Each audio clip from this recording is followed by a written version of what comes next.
This is Autoline Daily, the show dedicated to enthusiasts of the global automotive industry. 2 months ago, U.S. Immigration, FBI, DEA, ATF, and Georgia State Patrol officers launched a major raid on a battery plant in Georgia that's being built by Hyundai and LG Energy Systems. They came in heavily armed, wearing masks, and started arresting just about every foreign-looking person that they could find, who were mostly South Korean. About 475 people were led away in handcuffs and later kicked out of the country. The raid kicked off a furor in South Korea and came just a month after Hyundai had pledged to invest $26 billion to boost its manufacturing in the U.S. Then it turned out that some of those workers actually had valid visas, and the others had visas that are commonly used for temporary workers. At the time of the raid, President Trump said the workers were in the U.S. illegally, but yesterday, Hyundai CEO Jose Munoz said he got an apology from the President of the United States. Some of the workers who were kicked out have actually returned to work at the plant, but most of them decided they never want to go back. President Trump has another problem on his hands. Those tariffs that were supposed to bring back car assembly and jobs to the U.S. are not working. An analysis by W.P. Brown Consulting shows that light vehicle production dropped by 250,000 units this year. Capacity utilization dropped by 3 percentage points. Automotive employment dropped by 18,000 jobs, and that's just this year. Brown Consulting says the numbers will drop even more in 2026 and 27 because tariffs will drive car prices up and car sales down. While there have been some onshoring and some plants are building more vehicles in the U.S., overall, the tariffs have been a net loss for the industry. Say, is there really a market for a hardcore off-road electric Jeep in the U.S. market? We're about to find out. Jeep is finally launching the Recon, which was first shown to the media 3 years ago, back in September of 2022. It goes into production the first quarter of next year at the Stellantis assembly plant in Toluca, Mexico. The batteries will be made at a Stella plant in Kokomo, Indiana. The Recon sits on the Stella Large platform and is a powerful beast with 650 horsepower and 620 pound-feet of torque. It will do 0 to 60 in only 3.6 seconds, but it only has a 250-mile driving range. The base price is $65,000, and with a limited range and sky-high price, the Jeep people are under no illusions as to how this will sell. They're not going to allocate it to other dealers. Instead, they're going to focus on EV-friendly regions, primarily in the ZEV states.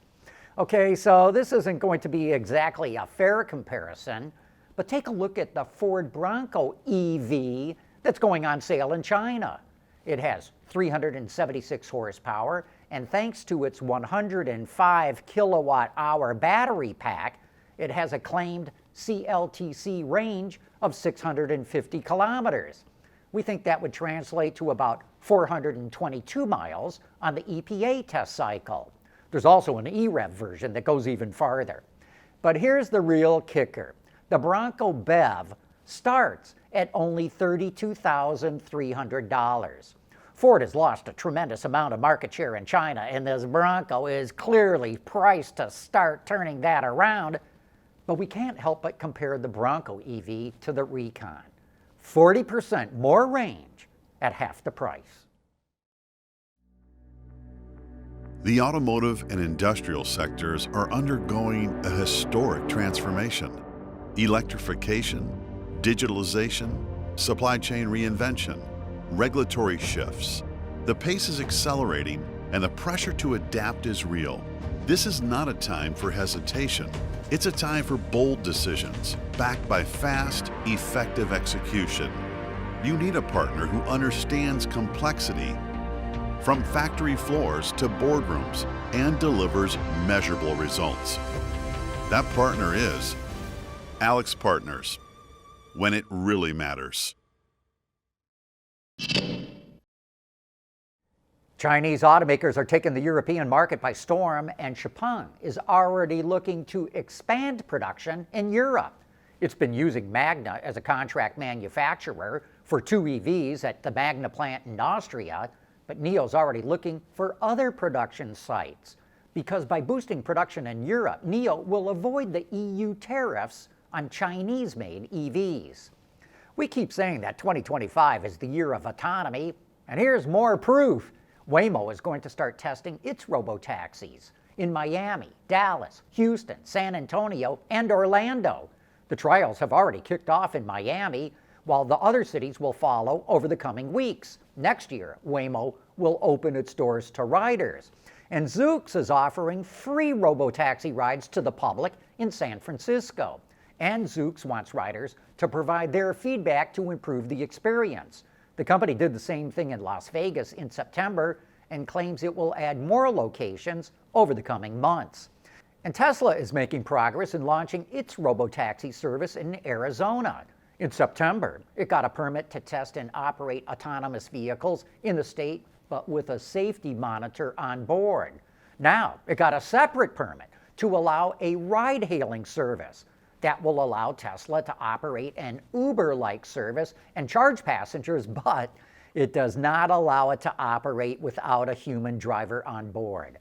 Tesla launched its robotaxi service in Austin in July with a safety driver, and also operates a ride-hailing service in San Francisco with human drivers using FSD.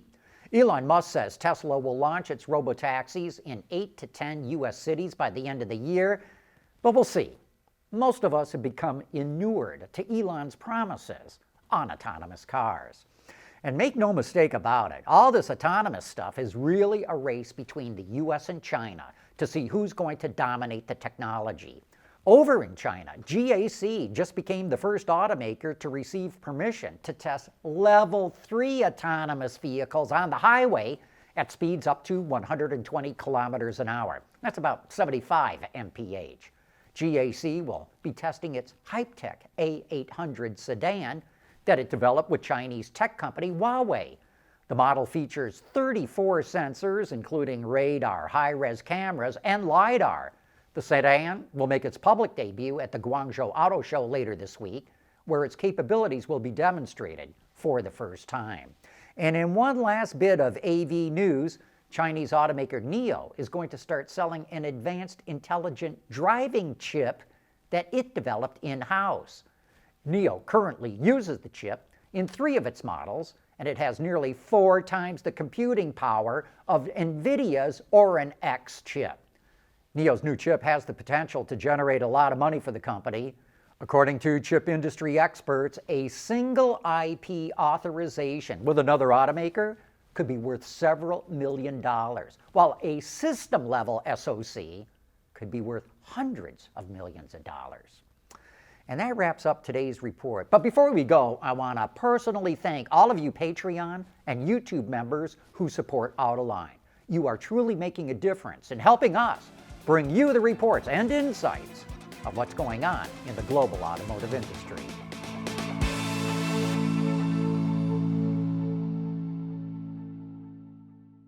Autoline Daily is brought to you by Alex Partners, when it really matters. CSP, the Composites Solution Partner. Intrepid Control Systems, over-the-air engineering, boost your game. And thanks to the following YouTube and Patreon members.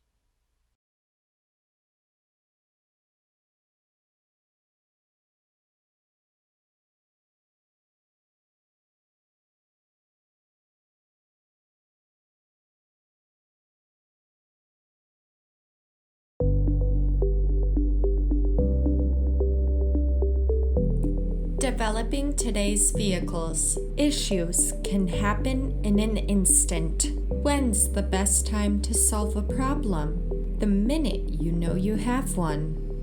Meet Wireless NeoVi Cloud, your secure, off-the-shelf solution empowering real-time collaboration for quick resolution. With Wireless NeoVi Cloud, your team can prevent issues before they can escalate. driver communication data and remote diagnostics to analyze and resolve your problems using OTA, allowing your executives oversight throughout the process. Wireless NeoVi Cloud, your vehicle update solution in production and on the road. Intrepid Control Systems, driven by your data.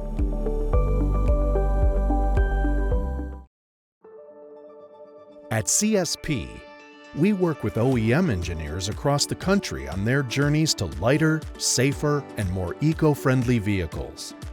Learn more at thecsp.com.